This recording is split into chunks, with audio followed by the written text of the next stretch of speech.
त्याच्यानंतर 28 एप्रिलला पुन्हा पश्चिम विदर्भ आणि मराठवाड्याच्या भागाकडे तुरळक ठिकाणी पाऊस पडणार आहे, म्हणून हे अंदाज लक्षात घ्यायचा. त्याच्यानंतर 29 तारखेपर्यंत मराठवाड्यात विदर्भात थोडं पावसाचं वातावरण राहणार आहे, म्हणून हा अंदाज लक्षात घ्यायचा. सर्वदूर पाऊस पडणार नाही, अवकाळी पाऊस पडणार आहे, विजेचे प्रमाण जास्त असणार आहे, म्हणून हा अंदाज उत्तर महाराष्ट्र, पश्चिम विदर्भ आणि मराठवाड्यातल्या शेतकऱ्यांना लक्षात द्यायचा. त्याच्यानंतर सर्व शेतकऱ्याला सांगू इच्छितो की आता उद्या परवापासून 1 मे लागणार आहे, तर जवळपास 1 मे पासून राज्यामध्ये परत उन्हाची तीव्रता वाढणार आहे. जवळपास 6 मे पर्यंत ऊन जास्त तापणार आहे, म्हणून हे अंदाज लक्षात घ्यायचा.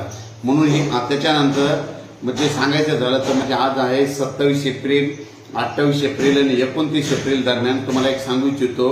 आज 27 एप्रिलला उत्तर महाराष्ट्राकडे थोडं पावसाचं वातावरण आहे, सगळीकडे नाही पण काही भागात आहे. त्याच्यानंतर 28 एप्रिलला पश्चिम विदर्भ मराठवाड्याच्या काही भागाकडे पावसाचं वातावरण आहे, म्हणून हे लक्षात द्यायचं. 29 एप्रिलला पश्चिम विदर्भ आणि मराठवाड्याकडे थोडेफार तुरळक ठिकाणी अवकाळी पावसाचे, म्हणून हा अंदाज लक्षात द्यायचा.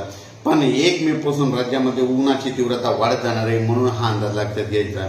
1 मे ते जवळपास 6 मे पर्यंत उन्हाची तीव्रता राहणार आहे, हवामान कोरडं राहणार आहे, म्हणून हा अंदाज सर्व शेतकऱ्यांना लक्षात घ्यायचा. अचानक बदल झाला तर परत एक अंदाज दिला जाईल.